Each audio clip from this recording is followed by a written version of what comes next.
Okay.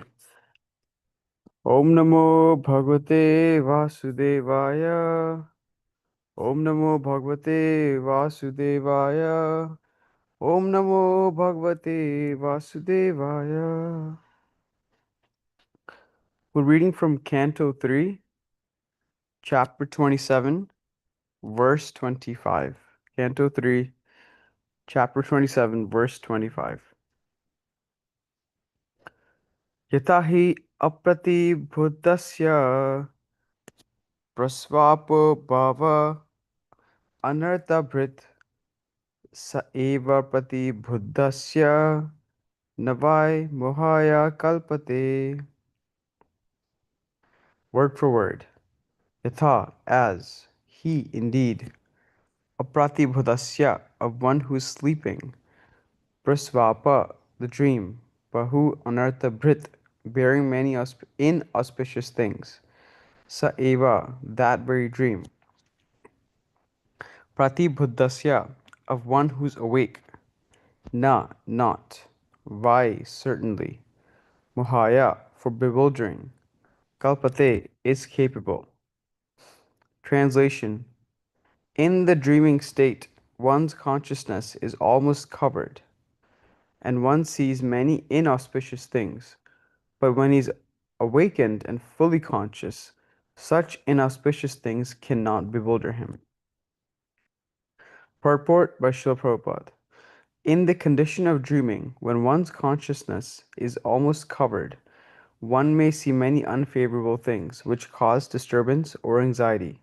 But upon awakening, although he remembers what happened in the dream, he is not disturbed.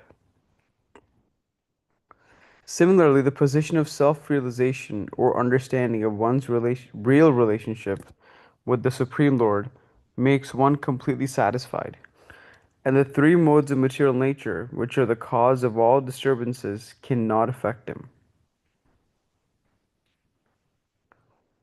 In contaminated consciousness, one sees everything to be for his own enjoyment. But in pure consciousness, or Krishna consciousness, he sees that everything exists for the enjoyment of the Supreme Enjoyer. That is the difference between the dream state and wakefulness. The state of contaminated consciousness is compared to dream consciousness, and Krishna consciousness is compared to the awakened stage of life. Actually, as stated in Bhagavad Gita, the only absolute enjoyer is Krishna. One who can understand that Krishna is the proprietor of all the three worlds and that he's the friend of everyone is peaceful and dependent. As long as a conditioned soul does not have this knowledge, he wants to be the enjoyer of everything. He wants to become a humanitarian or philanthropist and open hospitals and schools for his fellow human beings. This is all illusion, for one cannot benefit anyone by such material activities. If one wishes to benefit his fellow brother, he must awaken his dormant Krishna consciousness. The Krishna conscious position is that of Pratibuddha, which means pure consciousness. So again, the translation is in the dreaming state, one's consciousness is almost covered, and one sees many inauspicious things. But when he's awakened and fully conscious, such inauspicious things cannot bewilder him. Um, okay. So this chapter is understanding material nature, and so this is, for context, a conversation between Devahuti and Kapila, Lord Kapila, and he's explaining the symptoms of material nature, just how to understand it. And so this is one verse in that where he's explaining. Um, it's a metaphor where this whole verse is a metaphor where he's comparing the idea of someone sleeping, being not engaged in Krishna consciousness versus someone who is not sleeping and fully aware as someone being engaged in Krishna consciousness. And so, just to summarize, like the key points from the purport, there's a few points that Srila Prabhupada is making.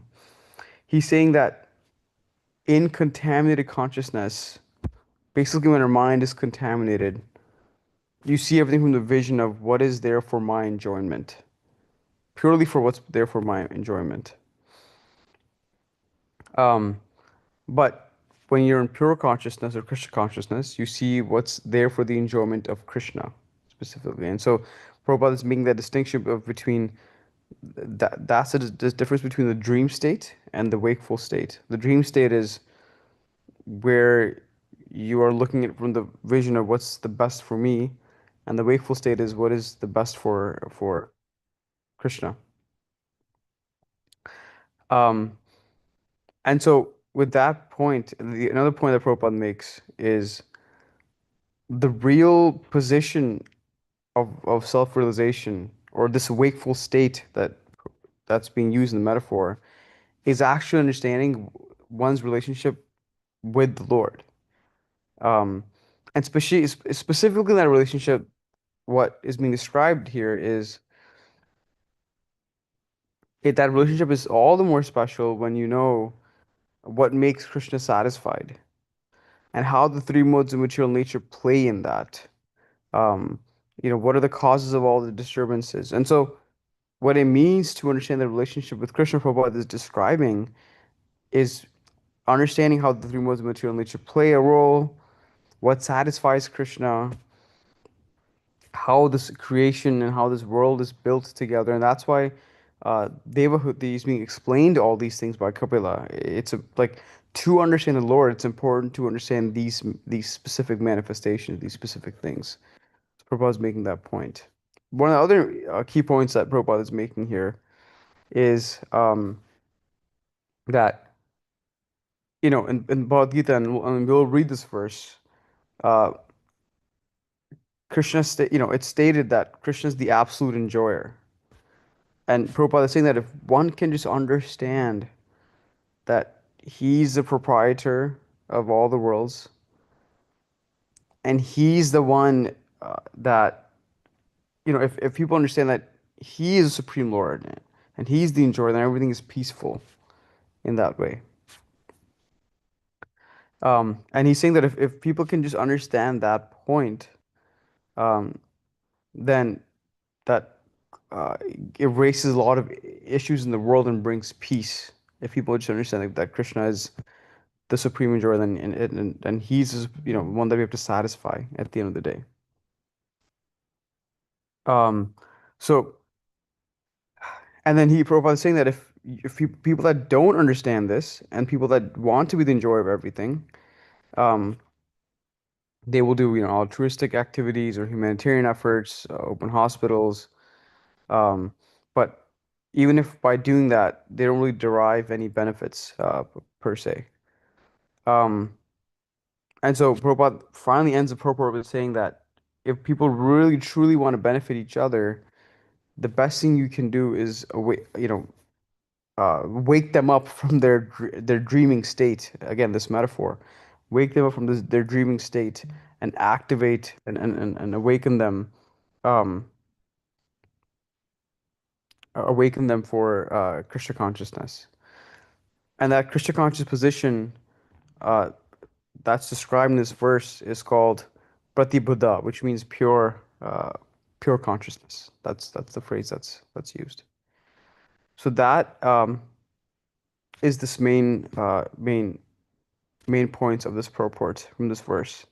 Um, One thing that specifically caught my eye in this verse that was a Prabhupada emphasized on is um, when we uh, when we activate that relationship with Krishna.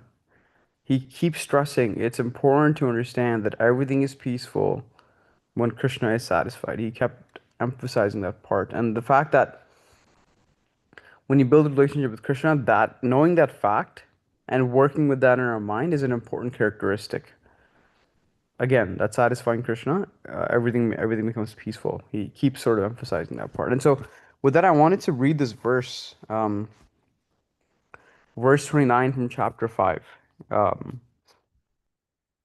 of Bhagavad Gita, um, which is entitled Karma Yoga. So this is chapter 5 from Bhagavad Gita, verse 29.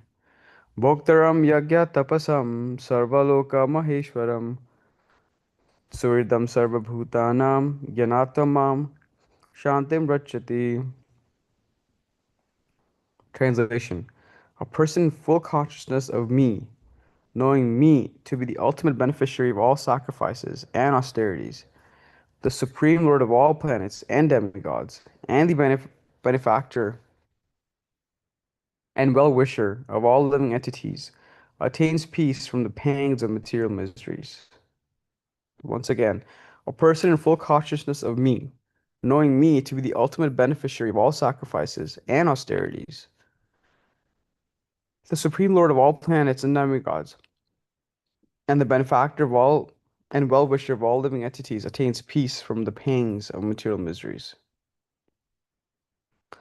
The purport says, the conditioned souls within the clutches of the illusory energy are all anxious to attain peace in the material world, but they don't know the formula for peace, which is explained in this part of the Gita. The greatest peace formula is simply this: Lord Krishna is the beneficiary of all human activities. Men should offer everything to the transcendental service of the Lord, because he is proprietor of all planets and demigods thereon. No one is greater than he. He is greater than the greatest of the demigods, Lord Shiva and Lord Brahma. So in this verse, this is also called the peace formula verse. It's a very famous verse that, and um, Krishna is saying that, one who knows, who is in full consciousness of me, which is again the term that we learn, it's prati buddha, full consciousness of me, prati buddha. Um, one who knows that Krishna is the ultimate beneficiary of all sacrifices, then everyone else is satisfied. And that's the peace formula that uh, Krishna is stating here. And this ties back to the verse that Lord Kapila is sharing with Devahuti, which is his mother, who's his mother, where he's saying that, if you focus on um, being awake in your relationship with Krishna, then everyone's at peace in doing that. And the last point I was going to make is, this is also very much related to the point that Lord Brahma makes, this concept of Jiveta. Which literally means to be alive. To be alive in your relationship with Krishna. Lord Brahma calls it Jiveta. When Lord Brahma is offering his prayers to Krishna, he makes this recommendation that one has to just be Jiveta, awake in their relationship with Krishna. Just be present, just be awake, and that by itself um, can bring peace to the world. Um, so those are the main points that I wanted to share from this verse. One practical consideration that I was reflecting upon when I was reading this verse and preparing for this is um, reminding ourselves to look from the vantage point of satisfying Krishna versus satisfying ourselves, or looking at what's there for us. Always remembering that vantage point can be hard as you make decisions in life, but this was a good reminder to sort of consider that as we conduct our life. So I'll stop there. I don't know if any, Lakshmi Prabhu, if he had any points or anyone else. Yeah. Thank you, Prabhu. Nice short class. So, I mean, I think this dream looks like it's a long dream, right? It's a never-ending dream, Yeah. as long as the living entity is there in this material world. But I mean, the awakening state. I mean, somebody is practicing, right? It looks like it is kind of half sleep, right? Yeah. It is not. I mean, while we understand that is theoretically it is not. Um, I mean, we are in the dreaming state, or whatever is happening is not really belongs to the soul, right? It's actually on the external material world. The three modes are acting and all, but still, it is very difficult for us to Wake up. wake up, completely wake up.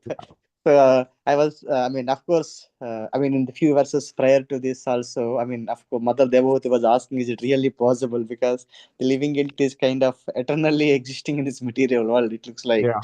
right? So, but I think Prabhupada is also making that feast. I mean, you read that Bhaktaram Ignatapasham verse. I Yeah. mean, it's very, I mean, understandable. Or when somebody says to us, or when we hear these things, it makes very lot of sense, right? I mean, how that brings to peace. I mean, if one recognizes the Supreme Lord is the proprietor and maintainer, Yeah. because Yeah. one doesn't need to accumulate, or one doesn't need to create that shortage, or one doesn't need to be yeah, I mean, multiple things, right? So it's Yeah. like, but yeah, I was just thinking at the same time, our I mean, we still continue to do those things. I mean, while we understand that, so I was just I thinking, think you said it really well. It's like we're more in the half awake state. yeah, Like it's like that middle of the night when we wake up sometimes, like yes. by mistake, and then but we're really half awake and not fully awake state. Yeah. Hmm. Yeah. You described it well. Thank you. There was one more thing you said that I was thinking about, which is, yeah, I mean, she asks, like, is this really possible? Hmm. And, you know, I've heard so many stories of people that, people that love sleep or Hmm. like, or, all, I mean, it's all of us love sleep, but I'm saying people that are not able to, let's say, wake up early, even if you put alarms, throw water on them, like it's truly hard for them, and no matter what you do. So it's a very comparable analogy in this sense. Like, yeah, it can be truly hard to wake up someone sometimes. Yeah. Hmm. Thank you. Thank you, Prabhu. That's all I have in mind. Yeah. All right, Prabhu. Not sure why no one is there today. Okay, I think yesterday everyone was busy. I know. Yeah, I'm sure it was. Yeah, I was actually. Yeah. Anyway. Yeah, that's fine, Prabhu. That's true. Thank you. Yeah. Hare Hare Krishna. Krishna.